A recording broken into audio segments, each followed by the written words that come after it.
பாலா அவர்களின் இயக்கத்தில் அருண் விஜய் அவர்கள் ஹீரோவாக நடித்துள்ள படம் வணங்கான். இப்படத்தை சுரேஷ் காமாட்சி அவர்களும் பாலா அவர்களின் பி ஸ்டுடியோஸ் நிறுவனமும் இணைந்து தயாரித்துள்ளது. இப்படத்திற்கு ஜி வி பிரகாஷ் அவர்கள் இசையமைத்துள்ளார். இப்படத்தின் படப்பிடிப்பு முடிந்து ரிலீஸுக்கு தயாராகி வருகிறது. வருகிற பொங்கல் பண்டிகைக்கு வணங்கான் படம் ரிலீஸ் ஆகிறது. இப்படத்தின் இசை வெளியீட்டு விழா சென்னையில் நடைபெற்றது. இந்த விழாவோடு இயக்குனர் பாலா அவர்கள் திரையுலகில் அறிமுகமாகி 25 ஆண்டுகள் ஆனதை கொண்டாடினர்.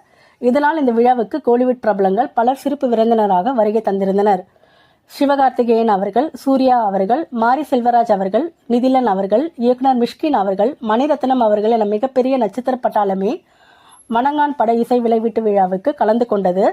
இதில் பேசிய சிவகார்த்திகேயன் அவர்கள், தீபாவளிக்கு வெளியாகும் படங்களின் கிளைமாக்ஸ் நெகட்டிவாகவோ அல்லது சோகமாகவோ இருந்தால் படம் பிளாக் ஆகிவிடும் என்கிற பிம்பம் இங்கு இருக்கிறது. அதனாலேயே அமரன் பட கிளைமாக்ஸ் சோகமாக இருந்தால் பயந்தேன். அதன் பின்னர் தான் பாலா